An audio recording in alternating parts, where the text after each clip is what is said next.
Blake wanted to do bigger things and probably thought she was above that. I mean, once you do these shows, you memorize a couple lines. It's not rocket science. They're not out there doing like, Philip Seymour Hoffman level acting. There's clear breadcrumbs leading all the way in the past that show that she was out here trying to destroy other co-stars' names because she just was in her fifis. No, I wasn't at all. I knew that was the last thing in the world I wanted to do. But also before I started acting, I knew that was the last thing in the world I wanted to do. And then I did Sisterhood and I was like, this is fantastic, I love it. And always try to say, you know what, maybe she's just trying to memorize her lines. But, here we all are shivering, doing some spring dance scene in January in New York City, wearing next to nothing outside. They literally have heaters to kind of melt all the snow. And then there she is in her plush fur complaining about, her day when we're getting paid, $112 for 8 hours work. Yeah, so not a fan, but I mean, it was culturally speaking. I mean, in New York,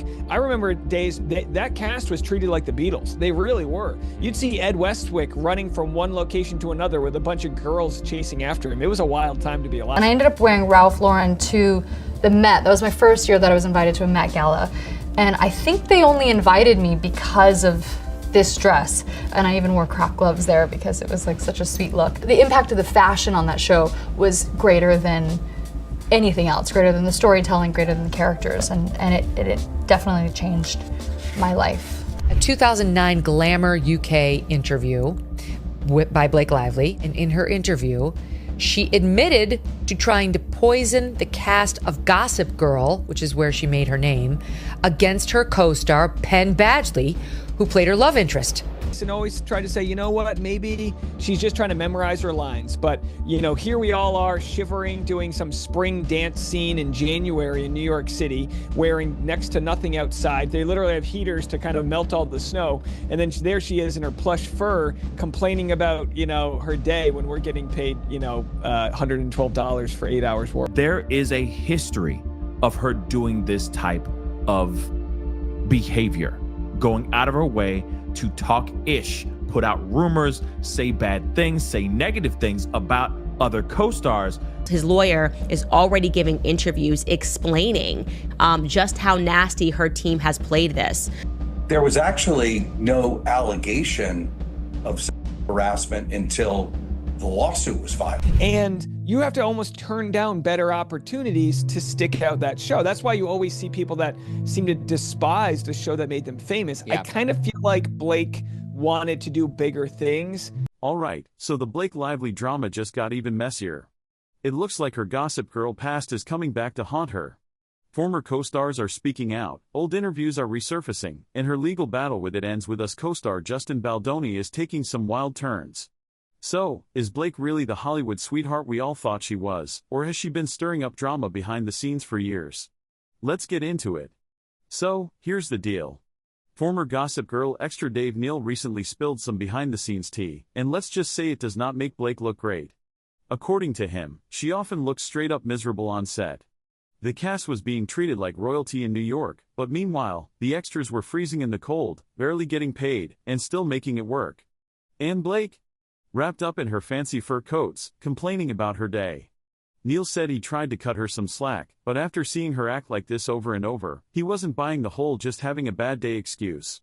And then, this old Glamour UK interview from 2009 just resurfaced, and it's interesting, to say the least. Blake actually admitted that she poisoned the entire Gossip Girl cast against Penn Badgley when he first joined the show. Yeah, you heard that right. She straight up said, I actually poisoned the whole cast against him. But then, turns out Penn wasn't a jerk like she thought, and she had to backtrack. The real question here is, was this just a one-time thing, or does Blake have a habit of stirring the pot?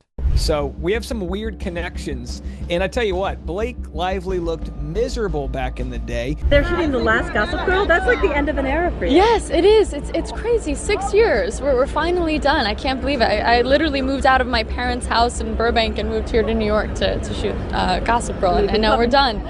Dan Humphrey on the show. She said, at first I was so upset that they had hired him, I actually poisoned the whole cast against him. And she goes on to say, but then they noticed that he wasn't a jerk and was actually a nice, charming person, and almost immediately I realized it too.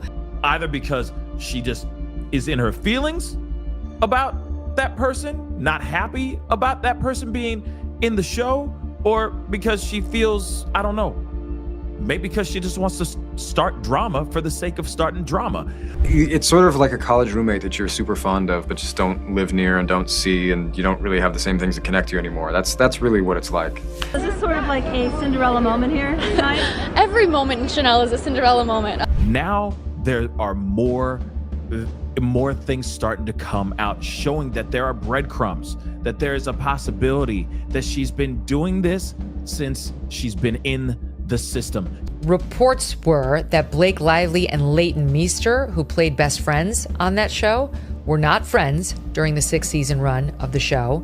Leighton Meester and Penn Badgley and other Gossip Girl co-stars have remained silent in the wake of the Baldoni legal drama. Neither Meester nor Badgley follow Lively on Instagram. I don't know what it is, but clearly we're seeing the embryo stage, the embryo stasis, or the embryo stage, the beginnings, right, of this whole thing to what it has flowered or blossomed into now. And I don't think she ever wanted to do this. I think she genuinely wanted this to be a PR move, and she wanted to leak it to the New York Times. She thought the public would take her side with no questions asked. And instead the public is saying, no, we have a few questions here. And Justin Baldoni is going all the way to the wall on this. And speaking of Gossip Girl drama, let's talk about her rumored feud with Leighton Meester. They played best friends on screen, but word on the street is that they were far from besties in real life. They've never really talked about it publicly, but it's kinda telling that Leighton and other Gossip Girl co-stars, like Penn, still don't follow Blake on social media. Make of that what you will. Fast forward to today, and things are getting even wilder. Blake is caught up in this huge legal battle with her. It ends with us co-star Justin Baldoni. She's accusing him of inappropriate behavior on set, but here's the twist, Baldoni is fighting back hard.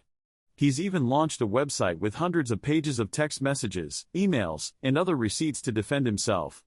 And get this, he's also suing the New York Times, claiming that their article about the whole mess was basically a hit piece, paid for by Blake and her husband, Ryan Reynolds. If that's true? Yikes. And here's where things get really interesting. Blake's bestie, Taylor Swift, has been completely silent on the whole situation. And you know Swifties don't miss a thing. If Taylor really believed Blake's accusations, wouldn't she have said something by now?